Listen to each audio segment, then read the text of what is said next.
प्रिय आत्माओं, इस माया के संसार में कब तक फड़फड़ाओगे? अब उड़ भी जाओ। प्रिय आत्माओं, इस माया रूपी संसार में परमपिता परमेश्वर ने हम जीवात्माओं को भेजकर हमारे अंदर चेतना रूपी शक्ति के रूप में पुनः परमात्मा से मिलने का अर्थात स्वयं से मिलने का सौभाग्य प्रदान किया है। यही कारण है कि मनुष्य योनि सभी योनियों से श्रेष्ठ है। आत्माओं, जब कोई जीवात्मा इस संसार में आता है तो उसे समय के साथ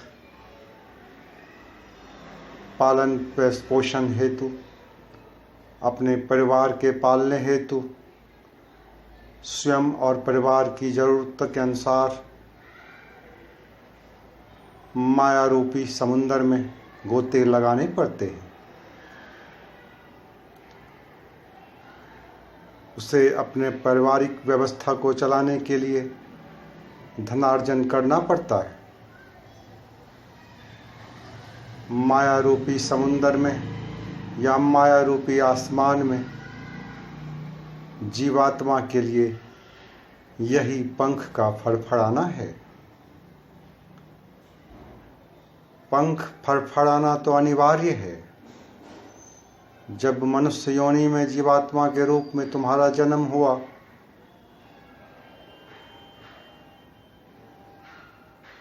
तो माँ बाप के सहारे या फिर स्वयं के सहारे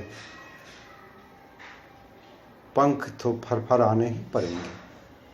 परंतु याद रखना, यदि हम पंख फड़फड़ाते ही रह गए तो ऊंचाई पर उड़ेंगे कब? आपने ध्यान दिया होगा,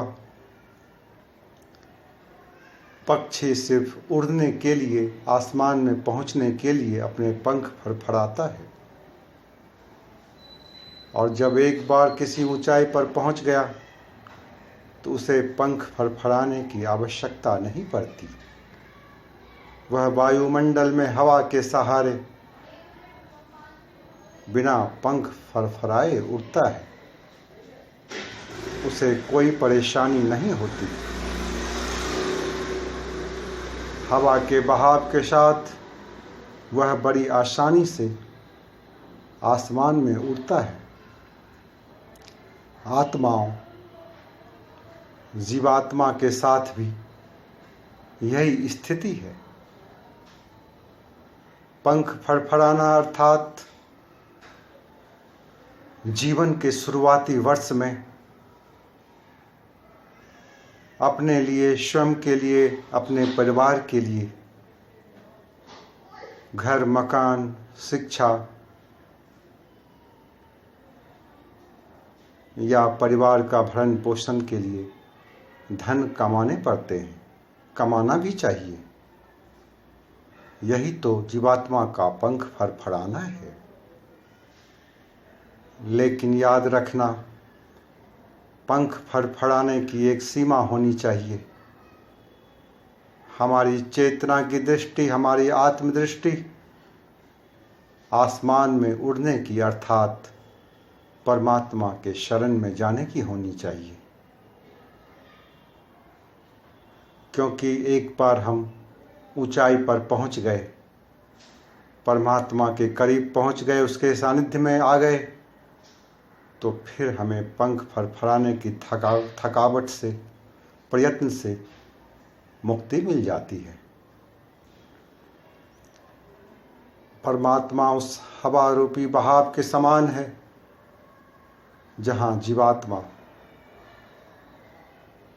स्वच्छंद तैरता है, या यूँ कहें कि परमात्मा स्वयं अपने बहाव में, अपने साथ में लेकर उस जीवात्मा का गति करते हैं, उसकी गति कराते हैं।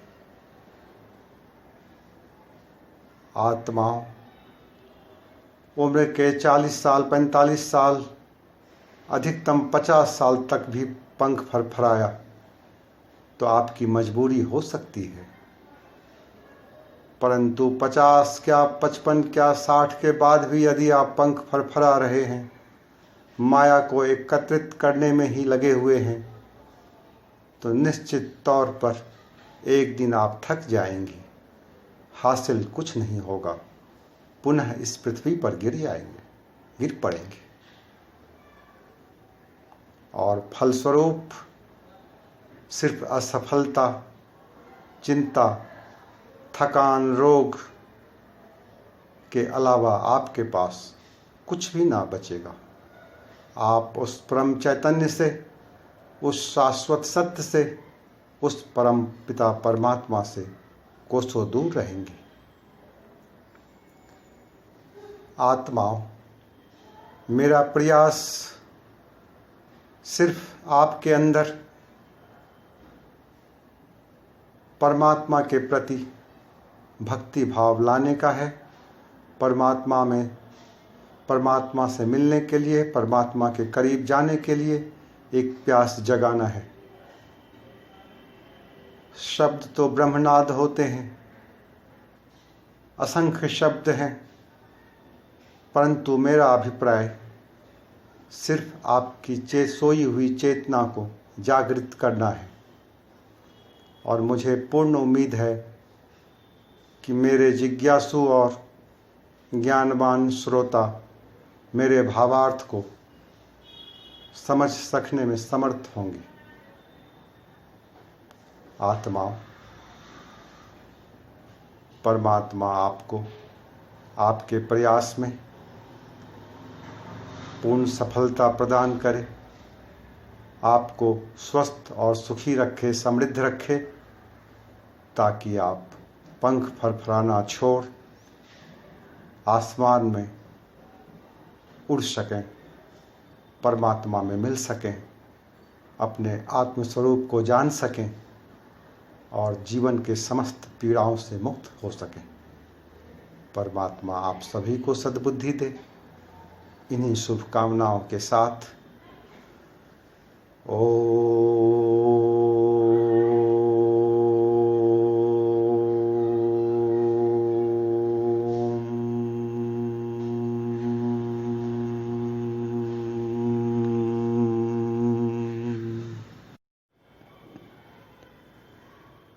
प्रिय आत्माओं।